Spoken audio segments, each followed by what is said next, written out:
அடுத்து பாரம்பரிய அரிசிகள் பற்றி கவிதை பாட வருகின்றார் கவிதை அரசி கவிஞர் திருக்குறள் தொண்டர் திருமதி சிவகாமி சண்முக சுந்தரம் அவர்கள். வாருங்களம்மா. அன்னை தமிழுக்கு முதல் வணக்கம். சங்கத்தமிழ் இலக்கிய பூங்காவிலிருந்து ஜெர்மன் தமிழருவி வானொலி நேயர்களுக்கு சிவகாமி சண்முக சுந்தரத்தின் தமிழ் வணக்கம். நைனே விஜயனையா வணக்கம், நலமா இருக்கீங்களா? வணக்கம்மா, இருக்கிற நீங்க? சசிகலாமா வணக்கம், நலமா இருக்கீங்களா? ஆமாம் வணக்கம், நலமா இருக்கிறோம். நானும் நலமாக இருக்கிறேன். நன்றி அம்மா. இன்றைக்கு என்னுடைய கவிதையின் தலைப்பு பாரம்பரிய அரிசிகள். பாரம்பரிய அரிசிகள் என்ற தலைப்பில் கவிதை வாசிக்கின்றேன். மாப்பிள்ளை சம்பா பெயரே சொல்லும் பெருமை, மாப்பிள்ளை சம்பா பெயரே சொல்லும் பெருமை, மாப்பிள்ளை உண்டால் குழந்தை பாக்கியம் தருமே.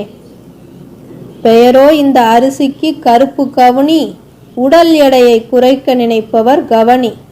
பெயரோ இந்த அரிசிக்கு கருப்பு கவுனி, உடல் எடையை குறைக்க நினைப்பவர் கவனி. பழுப்பு அரிசி நார்ச்சத்து நிறைந்தது, உண்பவருக்கு இரத்த சர்க்கரை குறைந்தது. பழுப்பு அரிசி நார்ச்சத்து நிறைந்தது, உண்பவருக்கு இரத்த சர்க்கரை குறைந்தது. 7 அடி உயரம் நெற்கதிராம் காட்டு யானம் அரிசி, தோல் சுருக்கத்தை தவிர்த்து வயதாவதை தடுக்கும் யோசி. பூங்கார் அரிசி பெண்களின் தனி நலன் காக்கிறது, மகப்பேறு கடின நாட்களில் ஹார்மோன்களை பாதுகாக்கிறது. பிரியாணி இனிப்பு கொழுக்கட்டை செய்ய கிச்சிலி சம்பா, செரிக்கும் எளிதாக எதிர்ப்பு சக்தியோடு சருமத்தை பளபளப்பாக்கும் தெம்பா.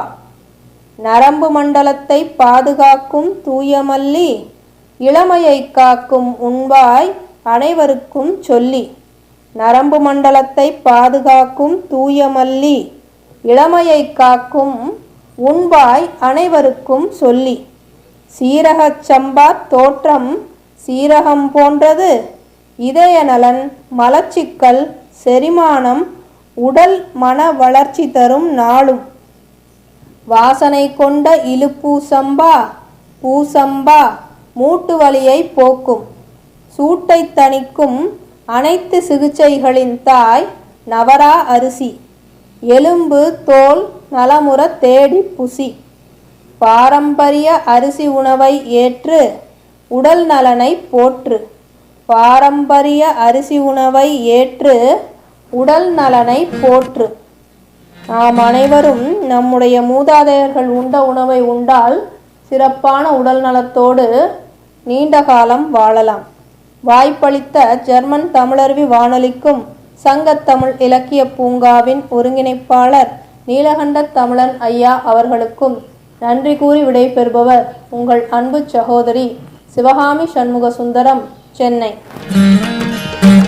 பாரம்பரிய அரிசி வகைகளை குறிப்பிட்டு அதை கவிதையாக்கி வானொலிக்கு வந்திருந்தார் சிவகாமி. நன்றி அம்மா. மீண்டும் மீண்டும் இணைந்து சிறப்பியுங்கள். நன்றி, வணக்கம்.